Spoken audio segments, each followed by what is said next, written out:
Now for what's tipping the scales, Ashley Benefield taking the stand in her own defense, giving her version of events the day that she shot and killed her husband, Doug. She says it was in self-defense. Was she believable? I was scared to death.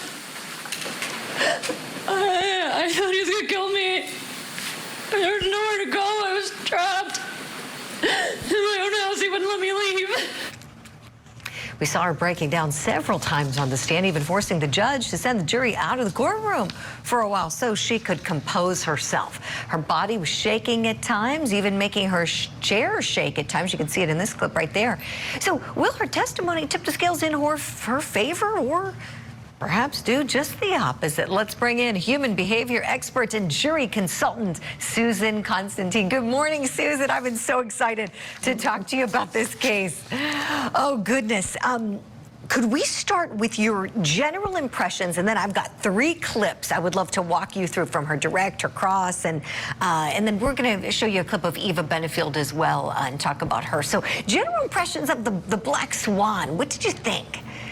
Yeah, general impressions are, I can see both. I can see in her that there is some sort of trauma that she's experienced, but at the same time, too, I do see some deceptive indicators. So she uses a lot of emotion to show that she's traumatized, but at the same time, a lot of those impressions and that trauma can also be seen in what we're seeing exhibited right here. Ooh, this is interesting. Okay, Susan, clip number 1, please. This is her crying about shooting Doug. This is when she's on direct with her attorney. Doug was standing in the doorway. His face was red. Like the veins were bulging in his neck. The way he was looking at me, it didn't even look like Doug. His eyes were black.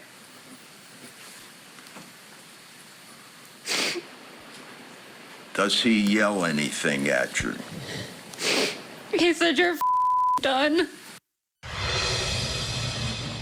Susan, as you know, there was a lot of leading going on with the questioning from her attorney, but that's a whole another facet to this. Her body language, what did it tell you? Well, she was doing eye blocking, right? She's looking down. She's not making eye contact. That's not enough of an indicator to determine whether she's been deceptive. We have to look at clusters. The other thing is that I noted is that she's very descriptive what she saw. She saw the vein popping out here. She was giving these. There's no way that she would have known that and done that more seamlessly if she hadn't seen that. Now, that may have occurred prior to when she shot him.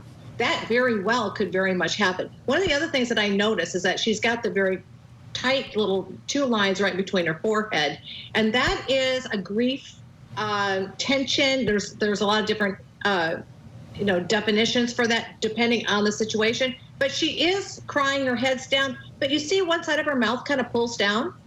Anytime we see asymmetry in any sort of facial expression, we have to really pay attention. I want to see in other situations if she does that normally and if that is just part of her baseline. Ooh, that's interesting. Okay, maybe we'll see it in the next clip. Susan, thank you. This clip is from Cross. This was my personal favorite moment of the whole event, when the prosecutor asked her to get off of the stand and actually demonstrate what she claims happened. Let's take a look. So he lunged. Was his fist up when he lunged? I don't remember. So you start shooting, and he does what? He kept coming at me. Okay, so then you keep shooting again. And he falls down on his back? His legs went up in the air. Okay, where do his legs go? In the air. How high in the air? I don't know. Do they go over his head? I don't know. It's like his feet slipped out.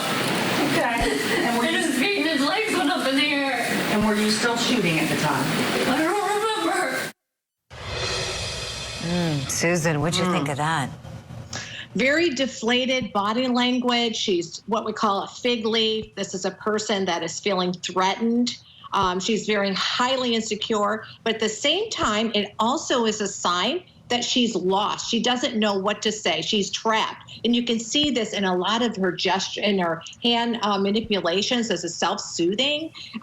So this is a real problem for me. She's trembling. So fear can be from trembling, of having to answer the questions correctly. And also fear can be from reliving that feeder memory of what actually happened. So I know you've got another clip is when she's standing up and demonstrating it, and I can't wait to tell you what I saw.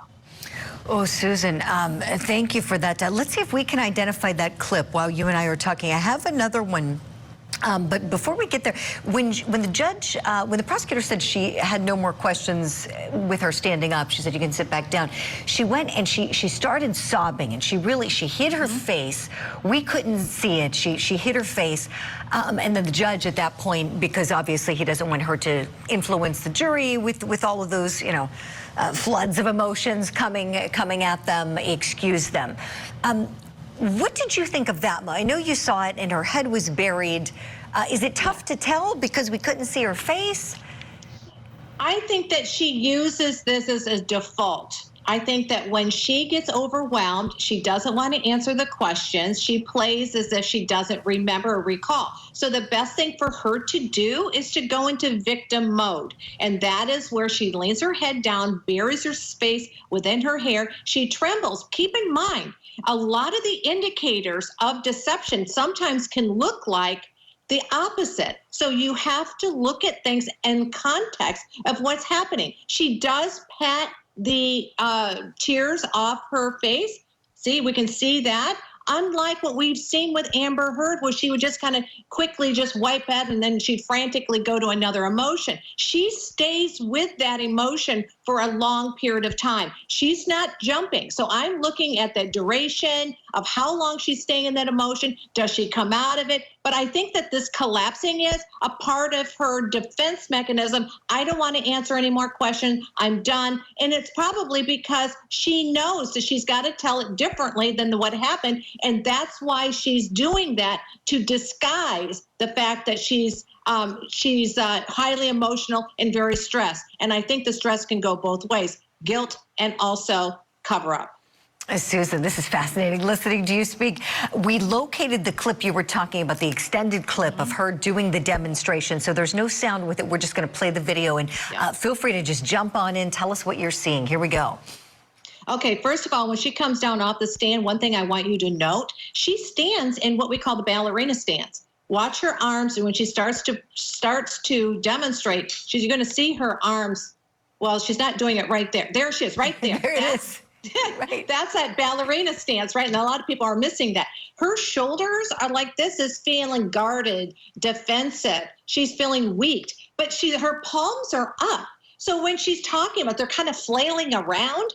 And so it's kind of like she doesn't really know where to juggle the balls. So, and she's bending down and she's play acting. She's trying to reenact a situation that never occurred. It did not occur that way. Your defense is not palms up. Your defense is like to protect yourself or you to fight back. So that betrayed her in such a massive way. That's where it fell all apart for Ashley Benefield. Mm-hmm. Wow, Susan, I'm in agreement with you. It just, looking at it, not having the body language expertise that you have, just having maybe cross-examination experience, I thought it was so brilliant that prosecutor said, step on down and show me how it happened, because watching her, she looked ridiculous to me. It looked absurd.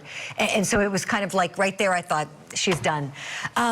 Susan, we have a poll. This is kind of interesting. I want to see what you think of this. We ran our Court TV digital poll, found that 70% of our viewers did not find Ashley Benefield believable. Susan, are you surprised at that? No, I'm not surprised at it because, the laser court watchers, right? So we're used to watching a lot of these. So you've got true crimers that are out there and where everybody's guilty without being proven that they're innocent.